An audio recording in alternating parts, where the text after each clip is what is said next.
મને જે આઈબી નો ફોન આવ્યો, મનોજભાઈ તમારી ઘરે કાલ કાંઈક પ્રોગ્રામ હતો, કોઈ જ વસ્તુ નહોતી, પણ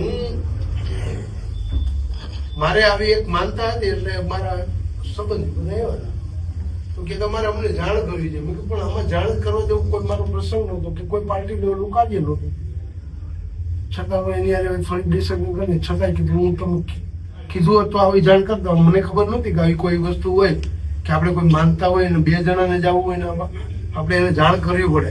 આવી આવું તો કંઈ હોય નહીં. એટલે એ જ્યારે 12-1 વાગે મારે એની સાથે વાત થયા પછી મારો ફોન અત્યાર સુધી એક છે, હજી મારે કોઈને કોન્ટેક્ટ કોઈનો ઉપડી શકતો નથી અત્યારે. મેં કર્યો હા, કોઈને ઉપડતું જ નથી, મીંડું લાગી જાય. હવે કાં તો મોબાઈલ મિસ્ટેક હોય કે કોઈ બીજી મિસ્ટેક હોય, પણ છતાં વસ્તુ એવી છે કે જે તંત્રને કામ કરવું એક સામાજિક, હું કોઈ વ્યક્તિ કઈ ગુનાહિત પ્રવૃત્તિ નથી, પણ એક સામાજિક નૈતિકતા માટે જ લડત કાયમી માટે આપવું. એક તો મારું ગૌ છે સુરક્ષા ચેરિટેબલ ટ્રસ્ટ. બીજી વાત પશુપાલકોની જે આર્થિક સ્થિતિ અને જે તકલીફ પડે એના માટે સતત વિધાનસભામાં જ્યારે પોતો તમે રજૂઆત કરે છે, આનંદબેનને કરેલી છે, બીજા મુખ્યમંત્રીને કરેલી, પણ ક્યારેક કોઈ વસ્તુમાં આપણે રિસ્પોન્સ મળેલો નથી. પણ આપણે જે વિશ્વ જાહેર થયા પછી આપણે થોડીક આશામૃત કિરણ થઈ કે અમારા જેવા એક નાના પશુપાલકોને સારું માર્ગદર્શન, જે બધાની અધિકાર છે જેમાં વાળ આવે, પણ છતાંય તમે જુનાગઢની પ્રથમ સંકુલ આપણે પ્રથમ જિલ્લા કલેક્ટરમાં જે સંકલન મિટિંગ મળી અને અમારો માલધારીનો પ્રશ્ન ઉગ્યો ત્યારે હું ગદગદ એકલો થઈ ગયો કે ખરેખર પ્રથમ આજ સુધીમાં વિધાનસભામાં જો પ્રથમ માલધારીના હિતમાં એક તમે વાત કરી ના, ખેડૂત દરેક સમાજ, હું કોઈ સમાજનું ઓળું નથી, પણ દરેક સમાજને સારો ન્યાય મળે અને દરેક સમાજનું ઉન્નતિ થાય અને સ્વચ્છ રાજનીતિ રહે, જેથી કરીને કોઈ ગરીબ માણસ દુઃખી ન થાય એવી અપેક્ષા સાથે તમને જે મળ્યો એ બાબતમાં પણ આનંદ થયો. તમને આપણે મળ્યા હતા 2 લાખ કિરણભાઈ ને આજે તમારું મુલાકાત થઈ બહુ આનંદ. તમે આટલી બધી અમારા માટે આટલી બધી લાગણી વ્યક્ત કરી એ મને બહુ મોટી વાત છે. રાજકારણમાં નતર કોઈનો કોઈ ભાવ પૂછતું નથી. તમે હાલી ટ્રેડ આવ્યા, કેટલા કિલોમીટર થતું છે?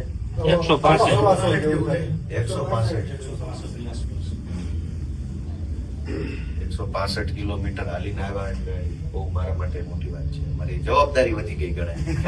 એટલે તમારી આશા છે તો એ કામે કરવા માટેની જવાબદારી વધી લોકોની, અને એ સારી બાબત છે. તમારો હું આભાર વ્યક્ત કરું છું. હવે આમ તો મને મેસેજ મળ્યો હતો તેજસભાઈનો, નીતેશભાઈનો ફોન હતો, વાત ન થઈ શકી, બધું બહુ દોડધામ હતી એટલે, પણ મને ખ્યાલ હતી. વિરાજ પોપટ એનો ફોન હતો, કૌશિકભાઈ નું, બધા મને કિરણભાઈ દેસાઈ, હા, ત્યાર પછી અમે નાનું મલદારી કહીને તો રાતે વારું દેતા હોય ને કોઈ ઘરે, અમે નાના નેહડામ ગયા હોય તો વારું દેતા કે તમે સામુના રાય વારું કરી લેજો. આ લોકોને રાતે અમને હેર હુવા નહીં દે. ખરેખર અમારે નાના નેહડા ને આવી રાત તમારી આ સ્થિતિમાં રાતે વારું કરીએ, અમે હમતા વારું કર્યું. 5 દિવસ જે અમે જે ટૂર કરીને માંદરની સાચું ભાઈ આપણા માટે જો સાચો ઉદ્દેશ હોય, જો ગોપાલભાઈ છૂટાઈ જશે તો આપણે કઈ કહીને આપણા પ્રાણ પ્રશ્નની વાત કરી શકશું. એટલે આ લોકો અત્યારે ખૂબ હવે ગુંડાગીરી ઉપર છે આખું તંત્ર. મતલબ તમે માનો કે માનતા પૂરી કરવા હાલી નીકળો, એમાં આઈબી હું લેવા દેવા. તારે પકડવા હોય તો ક્યાં શું વેચાય છે, શું ખરીદાય, બધા બધી ખબર છે. એ પકડો એને, દારૂ ડ્રગ્સ વાળાને કોઈ પૂછવા નથી. અને તમે નીકળ્યા તો કે ભાઈ કીધું નહીં, પૂછ્યું નહીં. એને એટલા માટે ફોન કર્યો હતો કે મનોજભાઈ આમ આદમી પાર્ટીના 5 થી 40 કાર્યકરની જે ટીમ છે ને, એમની ઘરે એને ભોજન આપ્યું. આપણે આ ભેગા થઈને જમીન પછી કાલ સવારે બીજ ને દિવસે હું મોકલ્યું, એટલે આઈબી નહીં ખટકું તમે ભેગા આમ આદમી પાર્ટી કરી. નહીં, આપણે કોઈ બીજું નતું, શાંતિથી જમ્યા અને સવારે મેં કીધું આપણે નીકળવું હોય તો આપણે થોડુંક એને ક્યાં એના બાપાનો દેશ છે. આપણે ભાઈ ખોટું કામ કરવું હોય, સરકારમાં મનાય હોય એવું તો એને પૂછવું પડે. ભેગા થઈને ભેગા બેહીને ખાવામાં ક્યાં મનાય છે? અને આપણે ક્યાં રોડ ખાવા છે? રોટલા જ ખાવા છે ભેગા બેહીને. એટલે ઈ લડાઈ જ આ છે ને, લડાઈ જ આ છે કે ભાઈ તમે કેમ સરકારને એમ લાગે છે બધું તમને પૂછીને કરવાનું. એવું તો હું તમને ઓથોરિટી મળી ગઈ છે. તમે 30 વર્ષથી ભાજપની સરકાર બની ગઈ એટલે હવે ઈ એવું માને છે કે તમારે જે કરવાની પૂછીને કરવાનું.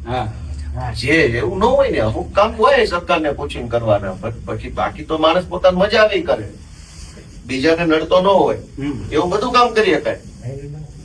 પણ હવે ભાજપની માનસિકતા એટલી હલકી થઈ ગઈ છે, એને એમ છે કે ભાઈ તમારે કઈ પણ કરવાનું નથી.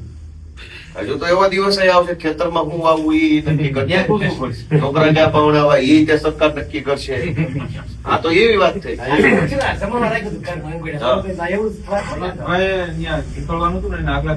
મેં માતાજીની લાપસી બધું ઘરે કરી નાખ્યું, કારણ કે અહીંયા તો મંદિરમાં કોઈ વ્યવસ્થા નથી અને આપણે કોઈને અહીંયા ડિસ્ટર્બ ન કર્યું, એટલે માતાજીને જે લાપસી આપણે નાગભાઈ ને પ્રાર્થના કરીને ઘરે લાપસી બધા કીધું આપણે જમણવાર નાનું એવું રાખ્યું અને પછી કીધું આપણે રવાના છે, એટલે રાત સાંજે જઈ હું સવારે નીકળું.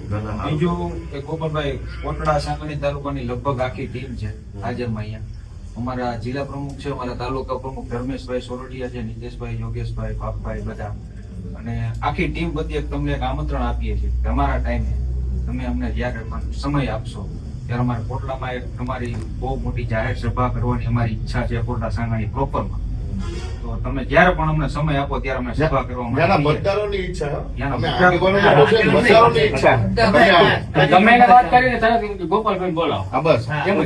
બીજે તમે એકવાર ના બોલાવો. અમે અમારા કોટડા તાલુકામાં વધારો અને જાહેર સભા કરીએ. અમારી ઈચ્છા છે.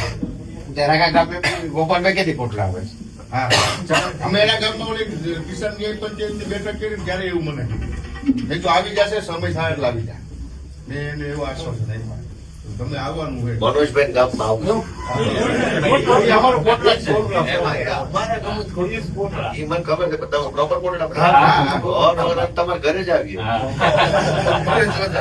અને 21 માં આપણે ચૂંટણી વખતે તમે આવ્યા જ હતા. તમે સાહેબ, હું તમને વાત કરું, જયારે કેજરીવાલ પ્રથમ વાર ચૂંટણો હતો ત્યારે હું જે કેજરીવાલ હજારેની જે લડત હતી ને 2012 સીધો હું આપમાં ત્યારે જોડાઈ ગયો.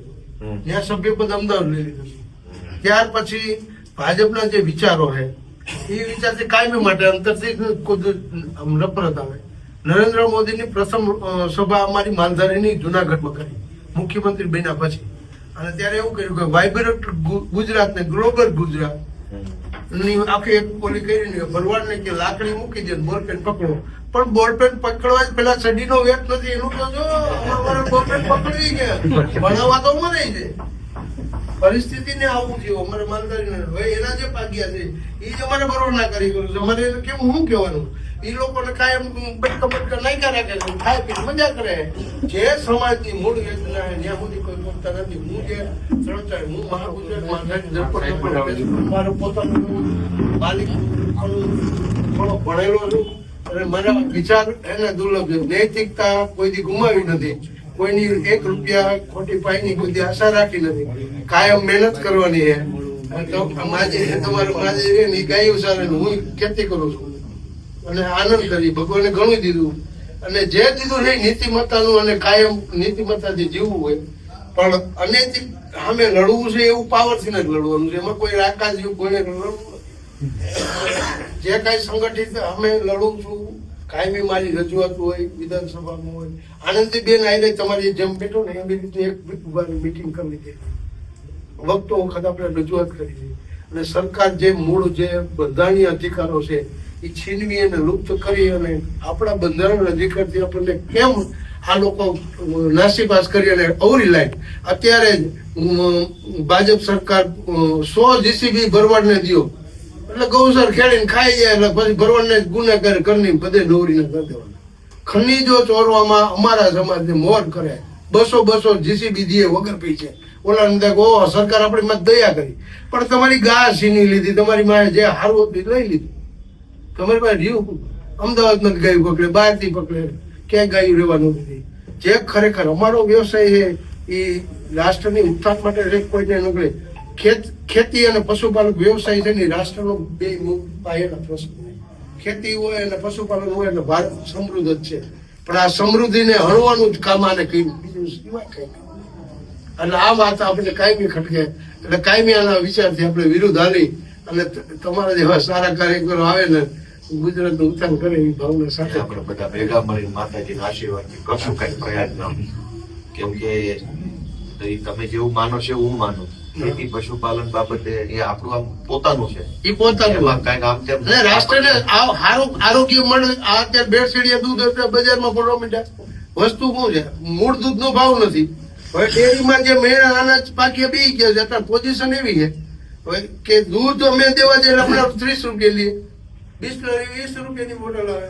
હવે 30 રૂપિયામાં નથી ન તો માલધારીને કઈ ખાંડ ના વધે ને કાંઈ નિર્ણય ન વધે, કાંઈ ન વધે. એટલે પછી ઢોર વેચીને કાંઈક શું કરવું કે કાં મજૂરી કરવું, કાં કે કોકનો હાથો બની જવાનું. એટલે આમથી થોડીક હિંમત હતી, એ હિંમત જવરે માર્ગે સડાવી દીધી, ખનીજ ચોરો બનાવી દીધા, ગેરકાનૂની વ્યવસાય સાંકળી લ્યો. એટલે આ દીકરા કોઈ દી આપણા આમ આવે નહીં. પણ જે એક વખત કુંડાળામાં પગ પડી જાય ને પછી મને બોલી નો એટલે એવું ના થાય. ભાજપની નીતિ રીતિ ઈ છે નીતિ તમારા રીતિ કુંડાળામાં પગ પડી જાવો જોઈએ. એટલે પછી તમે અત્યારે ગામડાઓમાં હજારો વીઘા જમીનો સરકારી પડતર ખાલી પડી. હા કોક માલધારી કે કોક ગરીબ માણા રહેવા ઝૂંપડું બનાવવા માંગે તો નથી દેવી, પણ કોઈ ઢોર બાંધવા માંગે તો નથી દેવી.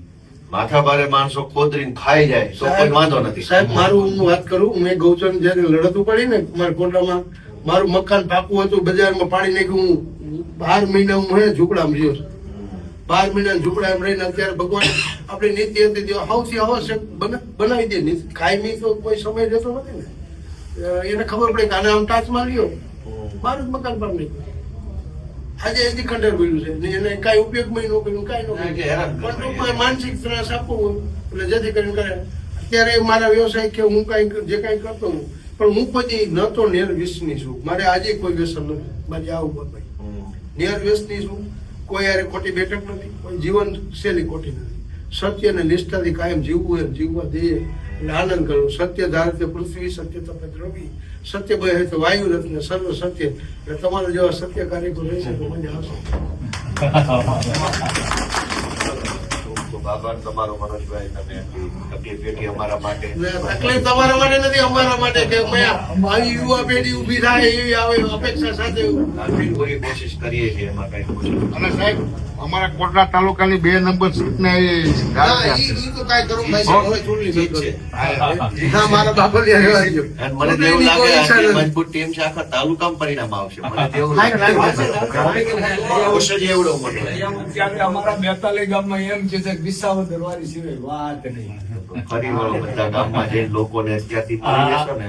આ ભાઈ છે ને ઈ જિલ્લાના મંત્રી છે અને ઈ સીટના જિલ્લા દાવેદાર છે. અરે વાહ. કોટડા સાંગાણી નીતેશભાઈ વેરાવળ સીટના બે જિલ્લા નીતેશભાઈ ક્યાં વાહે રીતે આપતા?